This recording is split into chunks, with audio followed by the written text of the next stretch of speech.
طرح رینگتے ہو. کہنے کا مقصد یہ ہے کہ ہم سب میں اللہ نے بہت صلاحیتیں دی ہیں. ہمارے میں مسئلہ کیا آ جاتا ہے کہ ہم زمینی خداؤں کو، ہم بت پرستی لگ جاتے ہیں راستے میں. ہم خوف کا بت پوجا کرنا شروع کر دیتے ہیں کہ مجھے کوئی ذلیل کر دے گا، میں فیل ہو جاؤں گا، مجھے کوئی مار دے گا، مجھے میری رزق، میری نوکری چلی جائے گی. یہ سارے جو یہ خوف کا بت ہے یہ انسان کو روک دیتا ہے اپنی مقام پہ پہنچنے کے، اپنی خواب کے پیچھے. تو ہمارے نبی صلی اللہ علیہ وسلم جو ایک ہمیں اللہ کا حکم ہے کہ ان کی زندگی سے سیکھو، تو وہ بھی تو ایک، ہم نے ان کی زندگی سے کیا سیکھا؟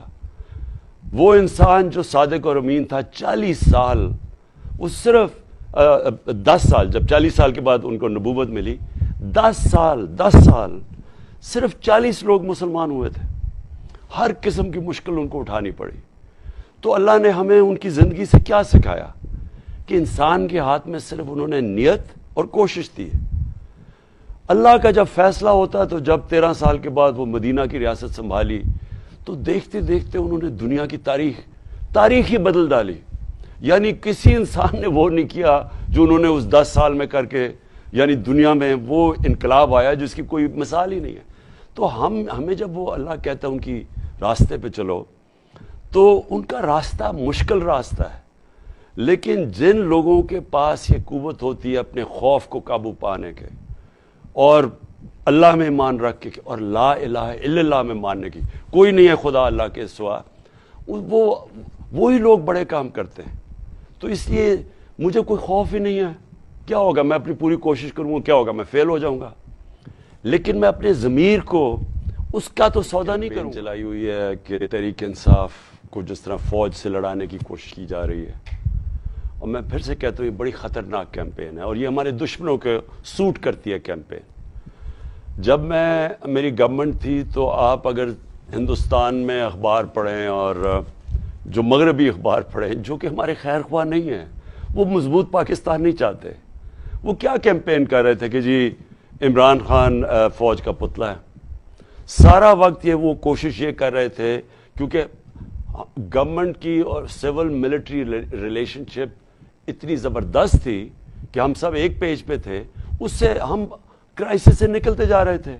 ہمارا جو وہ دیکھیں کرونا کا جو کرائسس ہے وہ اتنا بڑا کرائسس تھا، اور وہ یہ یاد رکھیں کہ صدی میں ایک دفعہ اتنا بڑا کرائسس آتا ہے.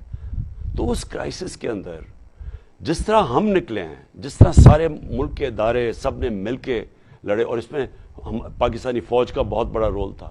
انہوں نے تو وہاں باہر جو ہمارے دشمن تھے ان کو یہ چیز پسند نہیں آ رہی تھی، تو بار بار بھڑکاتے تھے کہ جی عمران خان تو پتلا ہے فوج کا، وہ تو جو کہتی ہے فوج کہتی ہے. اور ایک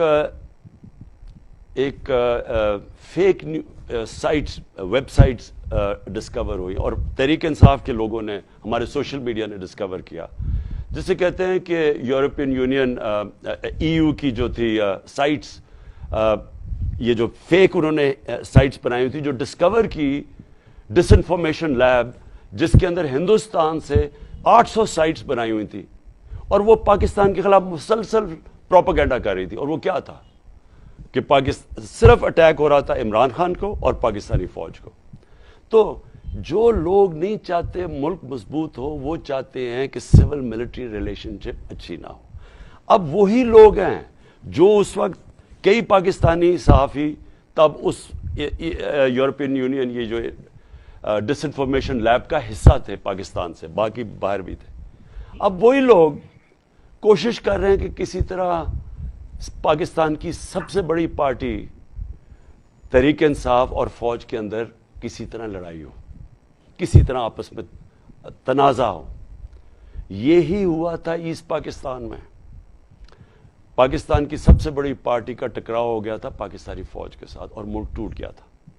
ملک کو کمزور کرنے جو چاہتے ہیں وہ چاہیں گے کہ ایک ملک کی جو فیڈریشن کو اکٹھا رکھ سکتی ہے اس پارٹی کے خلاف وہ فوج کے اور اس کے آمنا سامنا ہو جائے. یہ ہیں پاکستان کے دشمن، یہ اس کے اندر شامل ہیں. یہ جو سارے چور اکٹھے ہوئے ہیں جو اپنے آپ کو PDM کہتے ہیں. بیرونی سازش کی وجہ سے رجیم چینج ہوئی، ہماری حکومت ہٹائی گئی، اور جنہوں نے یہ سازش کی تھی اندرونی اور بیرونی دونوں سازش کبھی کمپلیٹ نہیں ہوتی جب تک کہ ملک کے اندر میر جعفر اور میر صادق نہ ہو. میں لوگوں کو تاریخ کا بتاتا رہتا ہوں کہ ٹیپو سلطان کو بھی جب میر صادق چاہیے تھا انگریزوں کو ٹیپو سلطان کو گرانے کے لیے, اسی طرح سراج الدولہ کے لیے ان کو میر جعفر چاہیے تھا سراج الدولہ کو گرانے کے لیے. تو یہ اندرونی اور بیرونی سازش ہوتی ہے. تو یہ جب ہوا تو اس کے بعد انہوں نے یہ سمجھا کہ پارٹی اب ختم ہو جائے گی, مہنگائی تھی, یہ تھی, پروپیگنڈا اتنا زیادہ تھا. اگر آج مہنگائی دیکھیں تو تاریخی مہنگائی ہے. آج ذرا ٹی وی کے اوپر دیکھیں, ان چینلز کے اوپر, کیا وہ بات کر رہے ہیں مہنگائی کی؟ کیا وہ ان کو ہے کہ ہماری معیشت نیچے چلے گی, بے روزگاری بڑھ رہی ہے, انڈسٹری بند ہو رہی ہے؟ کوئی وہ باتیں کر رہے ہیں اس چیز کے اوپر؟ تو یہ پوری پلاننگ سے ایک سازش کا حصہ تھا. یہ جو میڈیا کے اندر پر ایک کیمپین چلی, یہ پرائم منسٹر مصدق جو ایران کے پرائم منسٹر تھے, ان کو جب بیرونی سازش سے گرایا گیا تو وہ بھی ایسے پہلے میڈیا کیمپین چلی, پھر جو اپوزیشن پارٹیز تھی ان کے اوپر پیسہ چلا, انہوں نے مظاہرے کیے, یعنی جس طرح یہاں لانگ مارچز ہوئی, اور پھر مداخلت ہوئی اور ان کو گرا دیا. تو پہلے تو یہ بیرونی تھی. جو ان کو پہلا شوق ملا کہ پبلک سڑکوں پہ آ گئی اور بہت زیادہ رد عمل عوام کا آیا جب انہوں نے رجیم چینج ہوا. دوسرا کہ جن لوگوں کو لے کے آئے وہ اس ملک کے نامور لٹیرے تھے, ان کے اوپر کرپشن کی داستانیں تھیں, 30 سال سے وہ چوری کر رہے تھے, ان سب کو اوپر بٹھا. انہوں نے ایک دوسرے کے متعلق کیا کہا ہوا ہے, کیسز بنائے ہیں, ایک دوسرے کو جیل میں ڈالا ہے چوری پہ, وہی لوگوں کو اوپر مسلط کر دیا. دوسرا عوام کا اس کے اوپر رد عمل آیا. اور تیسرا پھر انہوں نے معیشت بالکل نیچے لے گئے اور مہنگائی آسمانوں پہ. تو وہ جو 17 جولائی کو بائی الیکشنز ہوئے پنجاب میں, ساری دھاندلی کے باوجود ساری جماعتیں ایک طرف, تحریک انصاف ایک طرف, گورنمنٹ مشینری ایک طرف, الیکشن کمیشن ایک طرف, اس کے باوجود جیت گئی. اب اس کے بعد یہ گھبرا گئے ہیں. اب یہ اپنے پلان سی پہ چلے گئے ہیں, اور وہ یہ ہے کہ اب کسی طرح ٹیکٹیکل ناک آؤٹ کیا جائے, مجھے ٹیکنیکل ناک آؤٹ کیا جائے, اور ان کا خیال ہے کہ اس کے بعد جماعت نیچے چلی جائے گی.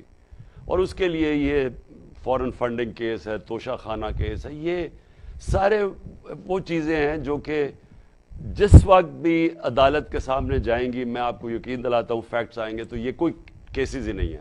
لیکن یہ تلوار لٹکا دی ہے, اور ان کا خیال یہ ہے, اور لانگ ٹرم پلاننگ کیا ہے کہ پہلے سختی کرو. آپ نے دیکھا ہے تحریک انصاف کے اوپر سختی ہے, وہ چینل کے اوپر ARY کے اوپر سختی کر دی ہے.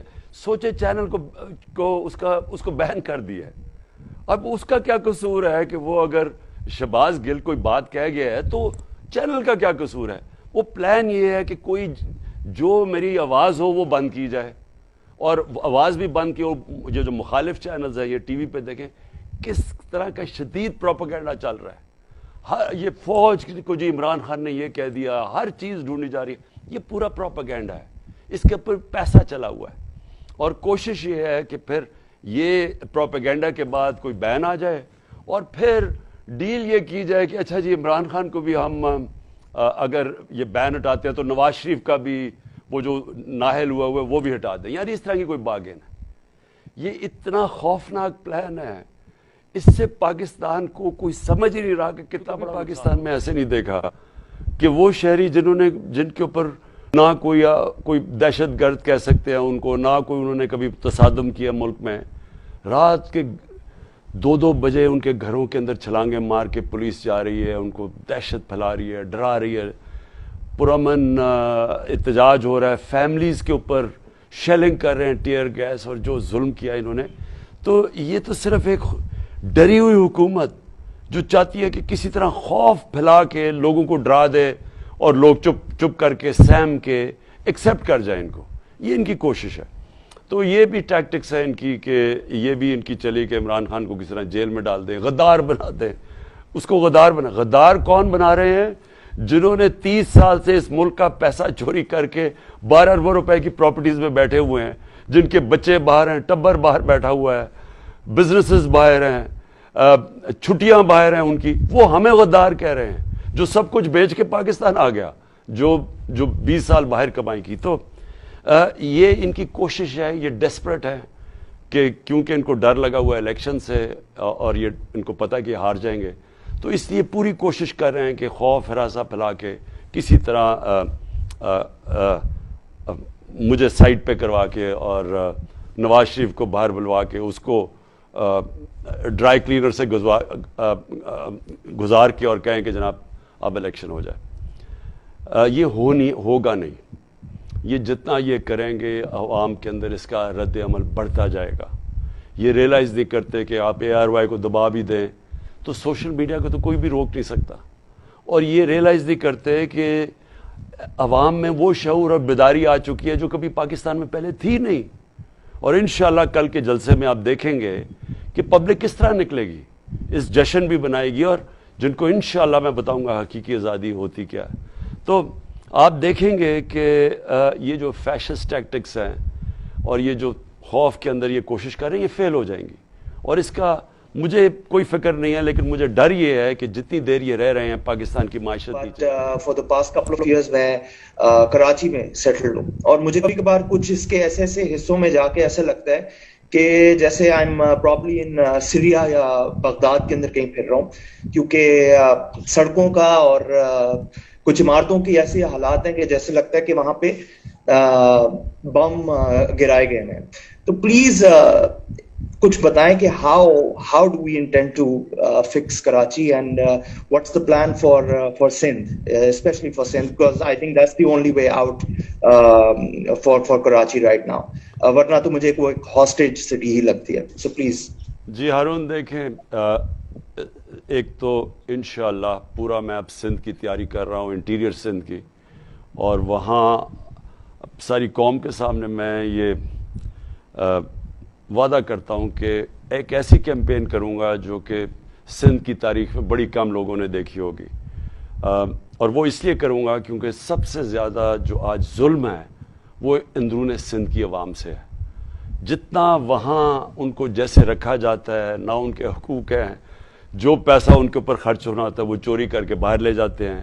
اوپر جو وہ یہ زرداری اور اس کی پوری جو اس کو کہتے ہیں زرداری سسٹم، یہ سارا جو سندھ کے اوپر یہ بیٹھے ہوئے ہیں اور پیسہ چرا کے وہاں سے ہر چیز پہ یہ کانٹریکٹس پہ پیسے چراتے ہیں. یہ سب کو پتہ ہے. یہ جو میں باتیں کہہ رہا ہوں آپ کسی سندھی سے جا کے پوچھ لیں کہ وہ آپ کو زرداری سسٹم بتا دے گا. سب کو پتہ ہے کیا ہو رہا ہے. وہ پیسے چوری کر کے ہر چیز پہ پیسہ چوری کرتے ہیں. تو یہ جو اندرون سندھ کے لوگ ہیں وہ سب سے ڈپرائیوڈ ہیں. اور کراچی کولیٹرل ڈیمیج ہے. کراچی کا کیا مسئلہ ہے؟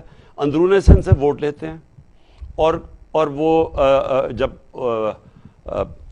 سندھ کی حکومت سنبھالتے ہیں تو کراچی جو ملک کا فائنینشیل کیپٹل ہے اس کے اوپر بجائے پیسہ خرچ کرنے کے وہ اپنی کنسٹیچوئنسی میں تھوڑا پیسہ خرچ کر کے باقی چوری، اور ریکارڈ چوری ہے سندھ کے اندر پچھلے 14 سالوں میں جتنا پیسہ چوری ہوا ہے وہاں. اور یہ کبھی بھی کراچی ٹھیک نہیں ہو سکتا ایسے. کراچی کا صرف ایک طریقہ ٹھیک ہونے کا، اور میں بار بار یہ کہتا ہوں کہ ایک لوکل گورنمنٹ سسٹم چاہیے. ڈائریکٹ الیکشنز کراچی کے چاہیے. کراچی کی سٹی گورنمنٹ چاہیے جیسے کہ لندن کی سٹی گورنمنٹ ہے، جیسے کہ نیو یارک ہے، جیسے پیرس ہے، جیسے تہران کی ہے، ممبئی کی ہے. وہ اپنے پیسے اکٹھے کرے اور کراچی پاکستان جس طرح میں نے کہا فائنینشیل کیپٹل ہے پاکستان کا، ادھر سے پیسہ اکٹھا کرے اور وہ پھر اس پورے وہ اس کے کنٹرول میں ہو. سیروج سسٹم، پانی کا نظام، سب کچھ وہ گورنمنٹ کے ہو. اور میں آپ کو یقین دلاتا ہوں کہ اگر وہ اسی طرح چلایا جائے جس طرح کہ دنیا میں بڑے بڑے شہر چلتے ہیں تو کراچی بڑی تیزی سے اٹھ سکتا ہے. لیکن جس طرح ابھی کراچی چلایا جا رہا ہے کہ سندھ کے ڈیولپمنٹ فنڈ سے کراچی کی الوکیشن آتی ہے، وہ کبھی بھی اتنا پیسہ نہیں ہوگا کہ کراچی کو ٹھیک، یہ کھنڈر ہی بنا رہے گا.